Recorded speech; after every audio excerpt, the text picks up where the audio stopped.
Welcome Crown Vic fans. Until the new Crown Vic arrive on my driveway in a few weeks, I will give you a new motorcycle comparison today. If you are interested, stay tuned. If not, wait for the next Crown Vic videos coming up into the next weeks.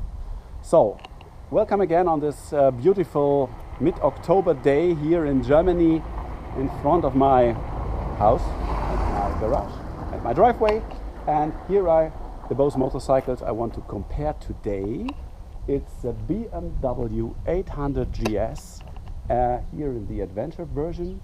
Adventure version means bigger fuel tank, higher screen, fog lamps in addition, some crash bars which coming directly mounted from the dealer, and yeah, that means adventure version.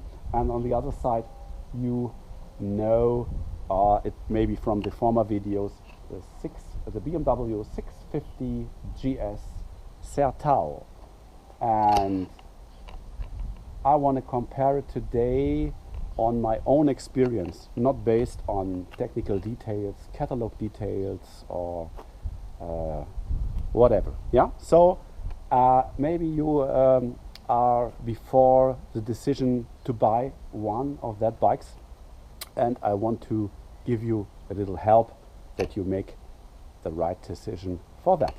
Let's begin with the 800 GS. It has 800 ccm, 85 horsepower, and for me it's the best compromise between the upper 1200 GS and also more expensive 1200 GS and the model with a 650 ccm engine. For me, it has a very smooth engine and has a good suspension. Typically also the ESA suspension in the back is very comfortable. It seems very comfortable to me.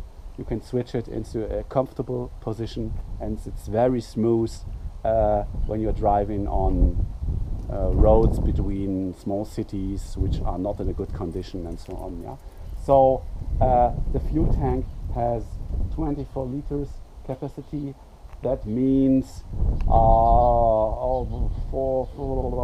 maybe 5 gallons, I don't know exactly, but it's enough. You have a range of 500 kilometers or 300 miles with that amount of gas. That's enough.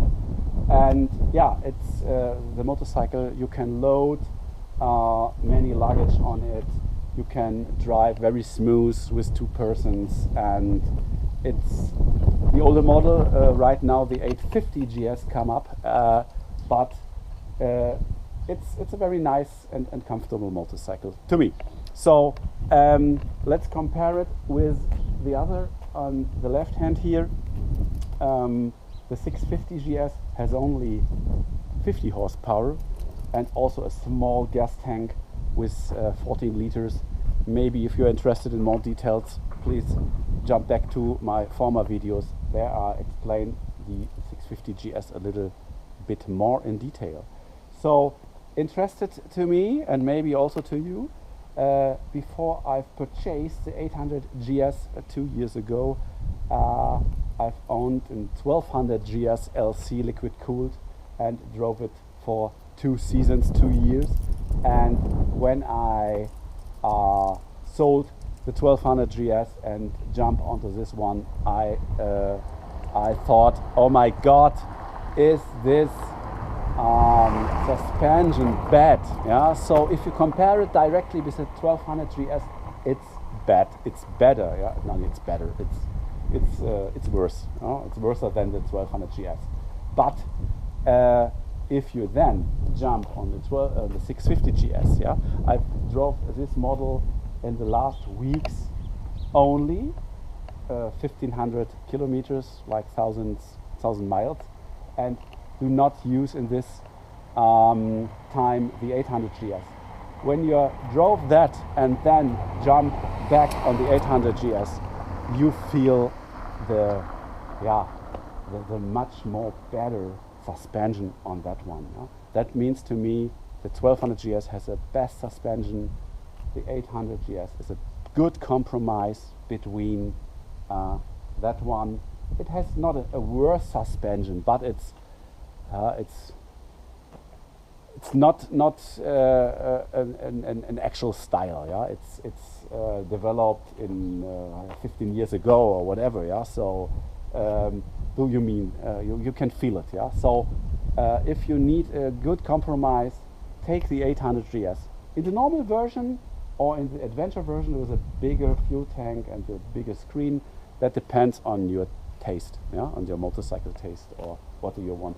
But the 650 GS, when you are driving only local, maybe only alone, or you want to drive where spare parts are rare and maybe expensive, so like me, I have explained it in the last video, this motorcycle goes in a few weeks with a sea container to Orlando, Florida, yeah, to the US.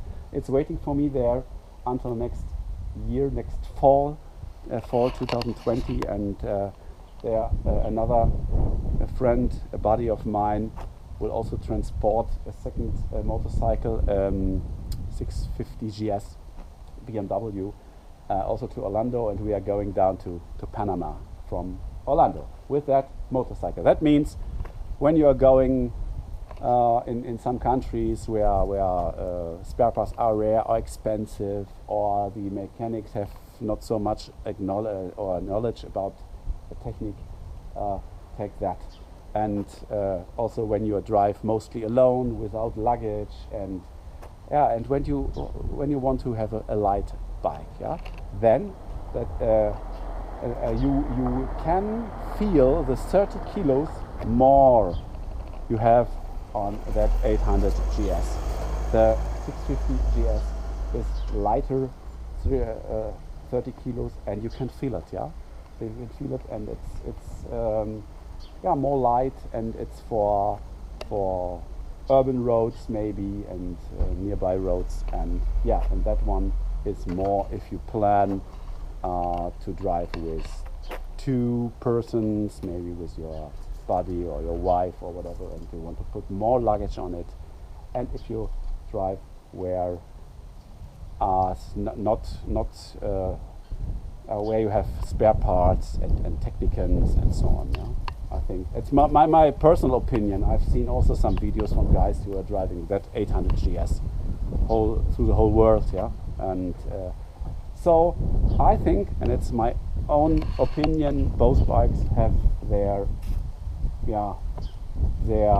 life and you can use it both. And if you can't decide, take both bikes like me, and you can choose every time which bike you want to use for the different things you want to do. So I hope you enjoy a little bit my motorcycle comparison at this time. And by the way, next year I want to change this motorcycle into a Honda African Twin with the DCT dual clutch transmission.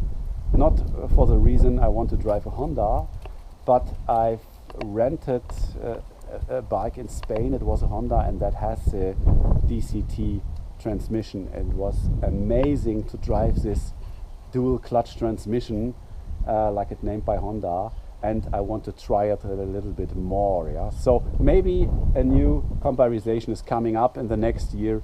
Honda Africa Twin with DCT transmission against the 800 GS.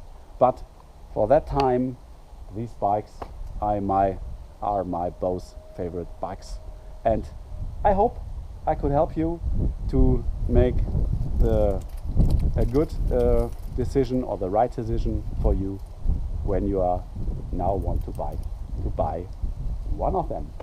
Thanks, and stay interested in motorcycle videos or in my Crown Vic videos coming up. And thanks again. Bye bye, Frank.